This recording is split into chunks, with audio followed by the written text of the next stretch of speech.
programang ito ay rated SPG. Striktong patnubay at gabay ng magulang ang kailangan. Maaaring may masiselang tema, lengguwahe, karahasan, sexual, horror o droga na hindi angkop sa... Which means, sa'yo mapupunta ang majority ng kayamanan ni Tanda. Narito na nga ang ating pagkaabangan ngayong Martes sa Abot Kamay na Pangarap. Nagkakagulatan na nga dito sa sinabi ni Eric na buhay nga itong anak ni Giselle at ito na nga si Justin.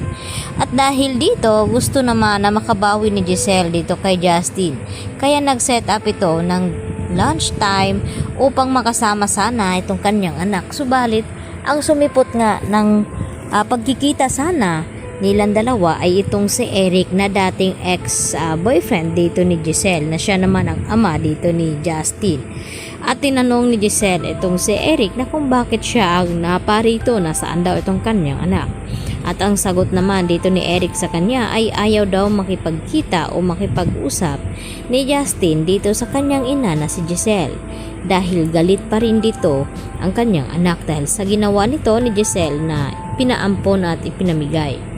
Samantala, gusto naman na malaman ni Giselle kung paano nangyari iyon. At dito naman na ikinukwento dito ni Eric sa kanya kung paano natunton ni Don Pepe dito sa US itong si Eric at itong apo nito na si Justin. At dahil dito, nagpagawa pala agad ng DNA test itong si Don Pepe noon upang papatunayan na apo niya nga talaga itong si Justin.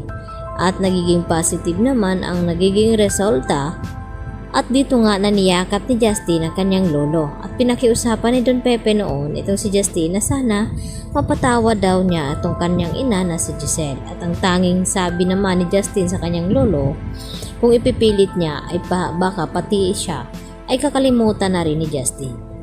Samantala, hindi pa rin tumitigil itong si Giselle hanggang hindi niya makakausap yung kanyang anak at makabawi siya rito.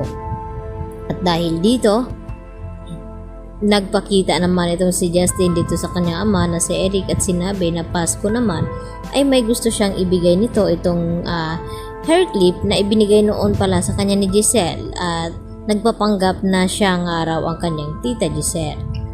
At dito naman na siguraduhin daw ni Justin na masasaktan itong si Giselle kapag ibinabalik niya itong clip ng buhok nito. At dito nga na dumating itong si Justin habang kasama ni Giselle itong si Annalyn na nagla-lunch at hinihintay ang pagdating ni Justin at nang yakapin sana ito ni Giselle ay pinigilan naman siya dito ni Justin at ibigay lamang at ipinamukha ni Justin itong hair clip na ibinigay noon dito nga ni Giselle at hanggang sa umiyak na naman ito.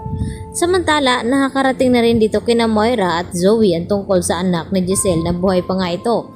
At kampante naman na sinabi ni Moira sa kanyang anak na si Zoe na sigurado daw sila na hindi ito nakilala ni Don Pepe. At hindi naman siguro ito pamamanahan daw. At dagdag pa ni Moira sa kanyang anak na sigurado daw siya na kay Zoe daw ipapamana ang majority ng kayamanan dito ni Tanda na ngayon nga ay talagang hindi pa ito nagkamalay at conscious pa rin ang kalagayan ngayon ni Don Pepe.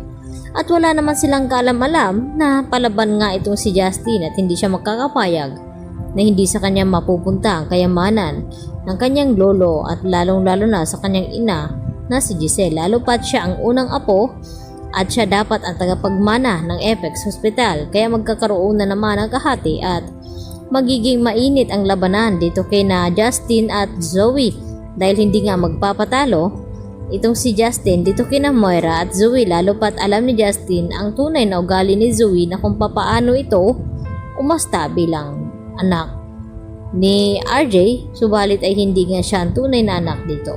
Kaya yan po ang ating pagkatutukan sa bagong yugto ng Abot Kamay na Pangarap dahil mas marami pa tayong aabangan tungkol dito sa mag-ina na si Giselle at Justin. Yan lang po at marami pong salamat sa inyong pakikinig at panonood. Bye-bye!